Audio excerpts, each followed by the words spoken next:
Twafunye akabenje wano opposite ne Sula Motors. Yes. Emotoka ya lole. Ey'amatooke. Yavudde bagabye nze nnyumya. Anti mbuuza mukubu. Era mu kunyumya kuno ngenda kuboneka video kabera ka footage. Okuva ku CCTV. Twogere nga wali weekali abantu nga bakalaba. Mpulira. Kategera bulungi. Twagala kubeera ku mutindo gwa waggulu nnyo. Exclusive. Kyetwogera wali kyekiraga. Okitegedde bulungi. Genda maaso oluvannyuma lw'okukkuta ssente z'omwami Amiisi. Twabadde tuli wano. N'ekisaawe bakigulawo President Museveni akigenda kigulawo ku Lwomukaaga. Ate mwagambye mugenda teekamu gundi. Mugenda teekamu nkwakyo. Nkwakyo teyinza kubaayo. Tugende Katambi k'amatooke. Loole yavudde waggulu nga ku Pakalasiti. N'amanya nti n'emmoloka eno tesiba. Ngekuvira ddala waggulu kaserengeto omusajja driver n'akola ekyobusiru n'agaana okubeerako wawunzika emmotoka eyo waliwo emiti kubanga waliwo emiti waliwo zino emikutu gy'amazzi ez'amazzi ezo emmotoka buli wogiyiteekayo omupiira ogumu booti kiba kigo side eyo yekulula nesala pulesa paka wekola ki weemire era kyeyakoze wano naye yavudde eyo n'agaana okusibaasibamu bajja bakuba enduulu akuba eŋŋombe okuyita mu junction eyo ali eri tamanyi yayise mu junction ng'ekikumi ekirawo twawulidde enduulu banaga muvaayo tugenda okukola bwe tuti nga mulaba ejja motoka yayiseewo sipidi ekyo nekuba wiisha emabega neba ng'esalamu ku sipidi awo looza negwa mu lukonkolo lwenyini nga bigwambe bweru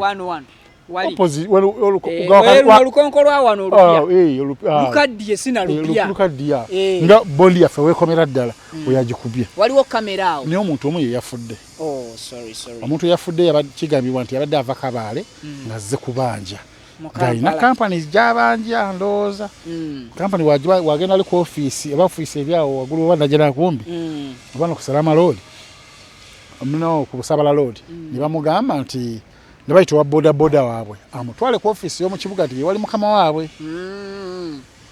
yagenze n'ayagala abuukeko ku boda ne bamunyiga obwongo ne bwawukana naye ng'omutwe mukalu munda munemuna mukalu owa boda yazzeeyo gamba bali nti oli gwe mumpadde mufu naye nga twanyoleddwa nnyo kubanga ekikangabwa ekyo kyagoddeyo saaga 7 mu kifo kyaffe kyennyininyini footage tumuyina ng'emmotoka eyitawo sipiidi naye kyenjagala okutegeeza gavumenti nti emmotoka ennene zonna tezikyetaaga kutambula misana zitambule nga kiro okuva ku ssaawa 5 paka ssaawa 10 bangamba Rwanda gye kikola wa mu nsi emmotoka ennene bazikontololinga bw'otuuka mu Dubai tezikkirizibwa kusukka zitambula okuva Olwokuna paka weekend bazikkiriza ne zino ennaku endala zikoma eyo wala mu kibuga tezijja otuuka ku luguudo lwa Jinja ng'ogenda Jinja abantu bafuba nnyo okulaba nga bayise emmotoka ezo ne bireeta obubenje nga twera ziringa mukaaga zisimbi layini okuziyisa zonna omulundi gumu kiba kizibu oluvannyuma nga kireeta akabenje n'emmotoka ezo bwe tunaasala nga gavumenti esazeewo emmotoka ezo zitambula ekiro zonna ezeetikka ebintu bangambye nti nenansana awo nga ogenda tuuka ku Yesu amala era ey'amatooke era eganye okusiba era n'agikuba mu mwala gwe gumu bwe gutyo waliwo era gye tusanze badde tisa amatooke tubadde tuva Mpigi oba gy'oera ogirabye ku kkubo ebadde kanta nga emipiira ebiri emabega givuddeko naye ng'eri ku kkubo eyimiridde okitegedde bulungi emmotoka ennene teziina nsonga lwaki zitambula emisana bonna bennyini basobola okwekolera pulogulaamu yaabwe ne bamanya nti tutambula kiro nti kati obudde kasaziwera ssaawa 5 motoka ziba zikendedde ez'ekiro tandika muvuge mugende ku destination gy'ogenda okola ki okutwala ebintu bw'oba osobola vaayo ekiro ekyo essaawa eyo wezikuwerera kubanga omanya ne tageti yo nti sijja sukka Mpigi nti Empigi obudde buno bujja kuba mukutte sijja sukka Mpigi kambeere Empigi mbeerewo emisana lonna buli muntu asobola okwekolera pulogulaamu ye kubanga ekiro tulaba mmotoka nnyingi nga noweera efunyaka eremereddwa okusiba tekosa bantu naye emisana boda nze njagala okubamu akafaananyi nga emmotoka eyo esanze awakwatiridde mu junction nga sawa z'olweggulo kabeera eve waggulu nga kakwatiridde abantu babadde bajja kufa abawera 100 sobola okunyiga abantu abantu bandifudde ekintu kyangu nnyo ekintu just strategies oba se council yeyino kikola simanyi oba government yeyino kikola oba ministry of works yeyino kikola simanyi ministry of works and transport yeyino naye nga twabadde mu kutya okwe muntu ng'afudde so footage yoyo bambi polisi yo yayanguye respondinze aba traffic bayanguyeko bo babadde already babadde waggulu era bazaba following balabye nti eyo maaso egenda kola kibadde era kabale kakagwawo automatically bo balina okudu kakati ebyekusasa ebyabaddewo oyamaze okugikuba wansi walukati ey'omusiraamu wish ye mabega yino nabagikubi ne yasigadde ekola ki ekyasobola okutambula era yevugidde ogenda wa waggulu kati emabega ku kimotoka ku poliisi emabega ku kimotoka wabaddeyo abavubuka bawera 6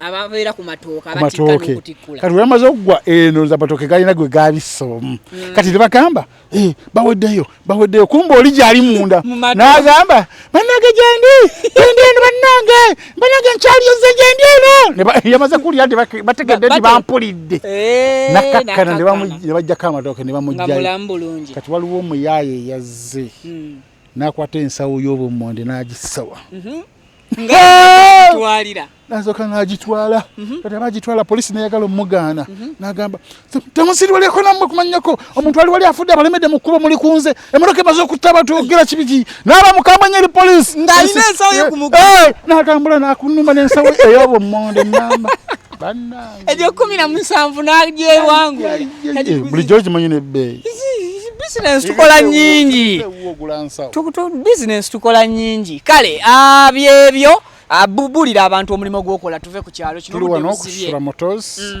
watu omulimu gwe tukola kututunda motoka tuli mu junction ya Salama Road ng'ova ku kalenda nokkirira wansi waliwo amafuta ga Africa Oil awo ojja okusanga Sula Motors tutunda emmoloka zonna eza buli kika tukola butter exchange osobola kubala emmoloka yo eya nga yakuta madda obanga ekunyonya amafuta n'ogamba kanfunemu akamotoka akatanywa amafuta osobola kubanga olina some problems n'ogamba nti emmoloka gyenyina ya million meka 3 kangende nfune ye 15 banyongere ye 15 byonna tubikola ogwali ebweru osobola okugulawo account naffe n'ogamba nti kantandika okuteekayo kasente kange mpola nakomerawo nga mpezeza million nga 15 tufe tukulambuze tugambe ne sente bwezi tigugambe nti kangene neno osobola topingako osobola topingako kasente tutekawo embeera nga buli muntu alina okugula ku mmotoka tetukalubiriza ate ffe tukyasinza okutunda mu layisi mu mmotoka kubanga ffe tukimanyi nti ekonomi